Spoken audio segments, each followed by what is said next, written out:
গল্প আলোর পথে ফিরে আসা। শব্দ সংখ্যা প্রায় ৩,০০০। ভূমিকা একজন যুবক যে ছিল পাপের জগতে ডুবে থাকা এক গাফেল মানুষ। তার জীবন ছিল দুনিয়ার মোহে আচ্ছন্ন। নামাজ তো দূরের কথা, সে আল্লাহর অস্তিত্ব নিয়েই সন্দিহান ছিল। কিন্তু এক দুর্ঘটনা বদলে দিল তার পুরো জীবন।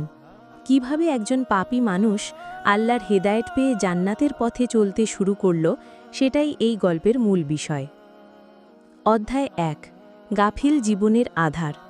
রাশেদ ঢাকার এক ব্যস্ত এলাকায় বড় হয়েছে। বাবা ছিলেন সরকারি কর্মচারী, মা একজন স্কুল শিক্ষিকা।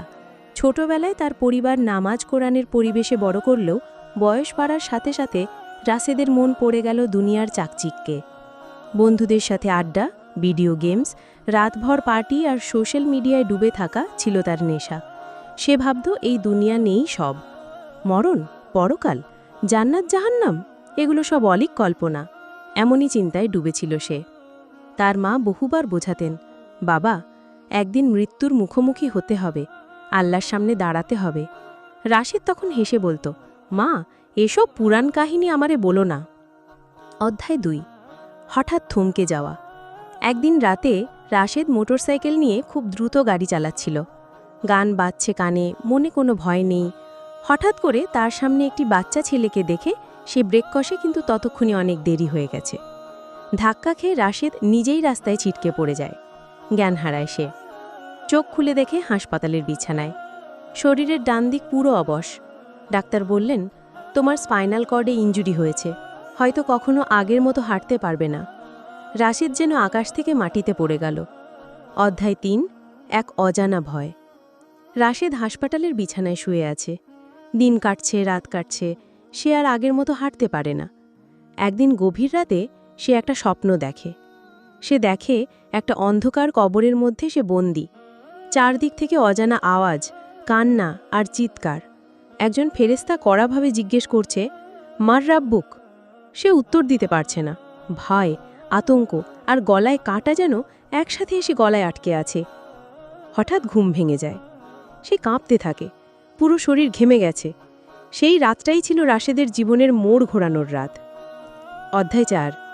আল্লাহর দিকে ফিরে আসা। পরদিন সকালে রাশেদ মাকে ডাকে, মা, আমাকে অজু করিয়ে দাও, আমি নামাজ পড়তে চাই। মা বিস্ময়ে তাকিয়ে থাকে। এ ছেলে যে কখনো সেজদা দেয়নি, সে আজ নামাজের কথা বলছে। রাশেদ কেঁদে কেঁদে বলে, মা, আমি অনেক ভুল করেছি, কিন্তু আমি আল্লাহর কাছে ফিরে আসতে চাই।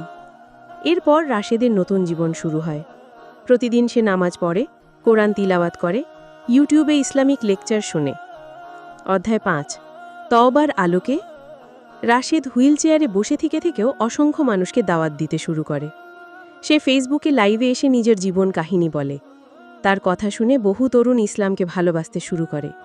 একবার লাইভে সে বলে, বন্ধুরা, আমি যেমন ছিলাম তোমরাও হয়তো তেমন। আমি জানতাম না যে আল্লাহ কত দয়ালু। আজ আমি প্রতিটি মুহূর্তে আল্লাহকে অনুভব করি। মৃত্যুর আগে ফিরে আসো। তার ভিডিও ভাইরাল হয়। অধ্যায় ৬। শেষ রাতের কান্না। এক রাতে মা দেখেন রাশেদ নামাজ শেষে সেজদায় পড়ে কাঁদছে। মা জিজ্ঞেস করলেন, কি হয়েছে বাবা? রাশেদ চোখ মুছে বলে, মা, আমি যদি মরে যাই, আমাকে জান্নাতে পাওয়ার জন্য তুমি যেন সব সময় দোয়া করো।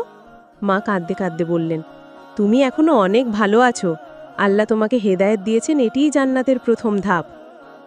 অধ্যায় ৭। বিদায়। এক ফজরের সময় মা ডাকলেন রাশেদকে। সে সাড়া দিল না। কাছে গিয়ে দেখলেন তার মুখে হাসি, চোখে শান্তি, ঠোঁটে শুকনো কিন্তু স্পষ্টভাবে শব্দটি রয়ে গেছে, আল্লাহ। ডাক্তার এসে জানালেন রাশেদ রাতেই ইন্তেকাল করেছেন। মসজিদের ইমাম জানালেন, আমি জানাজায় এমন মানুষের জন্য এ তো মানুষ দেখি না, সে সত্যিই বদলে গিয়েছিল। অধ্যায় ৮। আল্লাহর রহমত। রাশেদের মৃত্যু যেমন শান্তিময় ছিল, তার জীবন ছিল হেদায়েতের আলোকবর্তিকা। সে প্রমাণ করে গেল, আল্লাহ যখন কাউকে চান, তখন শয়তানও কিছু করতে পারে না। শিক্ষণীয় বিষয়: ১. আল্লাহর কাছে ফিরে আসার দরজা সবসময় খোলা। ২. তওবা করলে আল্লাহ পুরনো পাপগুলো মাফ করে দেন। ৩. জীবনের শেষ মুহূর্তে হেদায়েত পাওয়া আল্লাহর এক বিরাট নিয়ামত। ৪.